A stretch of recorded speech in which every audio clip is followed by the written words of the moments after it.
Bien, vamos a ver si me gustaría hacer la misma pregunta que hace Juan el Bautista desde la cárcel. Juan el Bautista antes ya ha dicho que ese es el Mesías, que es el Cordero que quita el pecado del mundo. Ese es el Cordero que quita el pecado del mundo, ese.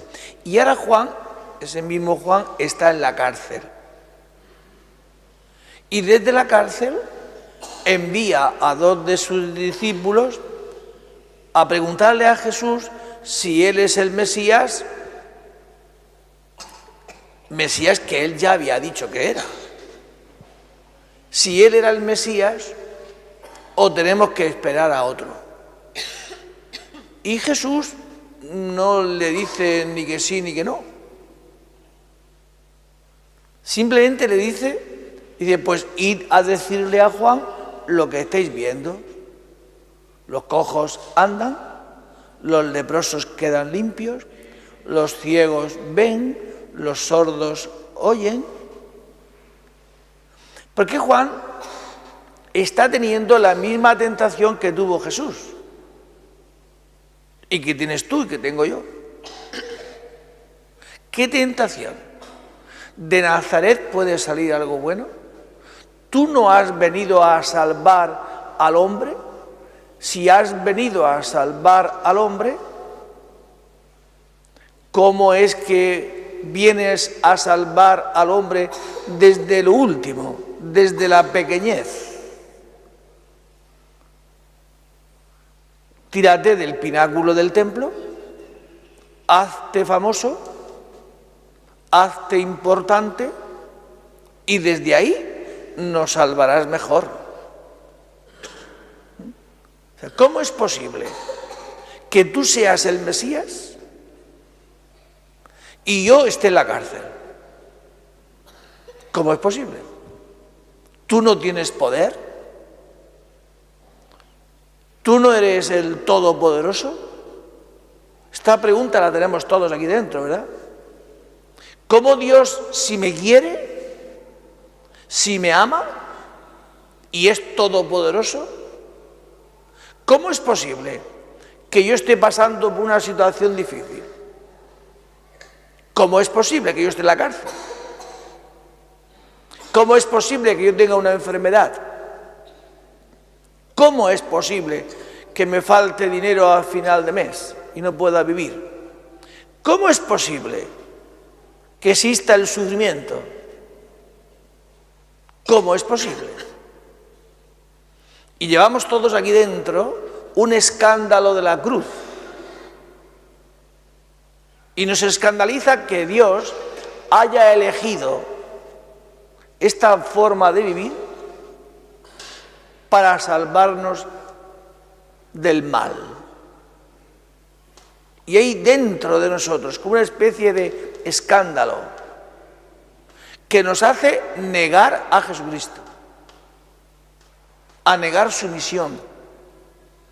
Porque al fondo todos pensamos que el Mesías, Cristo, ha de ser un Mesías político, un Mesías que cambie la sociedad, un Mesías que cambie pues mi precariedad económica o que cambie mi salud, que es muy precaria, o por qué tengo yo que estar pasando por este sufrimiento, que cambie el sufrimiento, que me quite el sufrimiento, que me quite esta precariedad, que me quite todo eso que me hace sufrir. Si no, ¿para qué lo quiero? Y vamos a Jesucristo en una actitud perversa,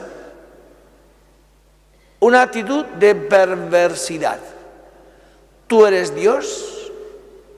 Le dirá un ladrón a Jesucristo. ¿Tú eres Dios? Bájate y bájanos. Quita de nosotros el sufrimiento. Quita de nosotros todo eso que no nos gusta.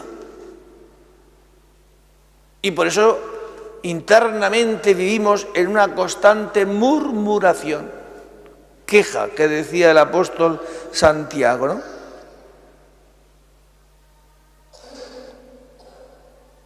no os quejéis unos de otros, para que no seáis condenados, etc. Hay una especie de queja aquí dentro, de murmuración. Y esa murmuración y esa queja es la que nos quita la alegría, la que nos quita el domingo que celebramos hoy, de gaudete, de gozo. ¿Qué es lo que nos quita el gozo? Esa cruz, ese sufrimiento, no es verdad. Lo que nos quita el gozo es mi pecado frente al sufrimiento, mi actitud frente al sufrimiento. Eso es lo que nos hace pasarlo mal, el pecado. Lo que nos hace pasarlo mal es el pecado, mi actitud frente a la cruz, frente al sufrimiento, frente a lo que no me gusta. Eso es realmente lo que nos hace pasarlo mal. Por eso, ¿quién es Jesucristo? Ese que viene a quitar el pecado del mundo, que viene a curarnos en nuestro corazón, a darnos un corazón nuevo, que podamos tener un corazón nuevo frente a la cruz, frente al sufrimiento, frente a estar en la cárcel. Por eso yo invito en esta noche a darle gracias a Dios, ¿no?, que no nos ha dejado al vaivén de nuestro pecado.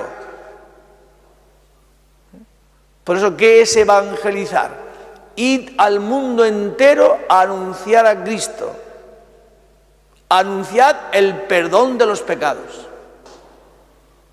Muchísimas veces tenemos esta gran tentación, ¿no?, de creer que Cristo ha venido a tener una sociedad fenomenal, una sociedad estupenda, a que nos cambie y nos meta en un estado de nirvana, ¿no? Es decir, a que no haya sufrimientos, a que no haya dolor, a que no haya... No es verdad. Cristo no es un curandero. Cristo ha venido como último a curar nuestros pecados. Por eso ha entrado en la muerte y ha resucitado. Y el que lo crea se salvará. Por eso, ¿cómo no anunciar este evangelio que nos decía, ¿no?, Daniel? ¿Cómo no anunciar este evangelio? ¡Ay de mí si no anunciase este evangelio! ¡Ay de mí! Que mejor que, como nos decía Revi, ¿no?, dar lo que yo he recibido. ¿Qué es lo que hemos recibido? Eso, el perdón, la misericordia de Dios, ¿no? ¿Cómo no anunciar esto a los demás? Porque al que no tiene, aun lo poco que tiene se le quitará. Y hay muchos que el talento lo escondemos debajo de tierra.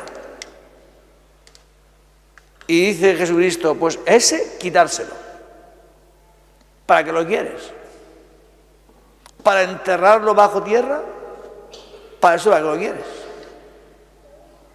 El Señor nos da esta gracia, pero no es para guardarla, es para anunciarla, es para difundirla, porque el amor es difusivo. Uno que ama no se le puede callar. Uno que ama no puede estar callado. Uno que se ve amado no puede desinhibirse de esa realidad. No puede. Porque si no, no es amor de Dios. El amor tiende a expandirse. Por eso Cristo ha venido a la tierra, ¿no? Porque nos ama. Y quiere un pueblo que anuncie este amor. Y que lo anuncie allí donde el Señor nos envía.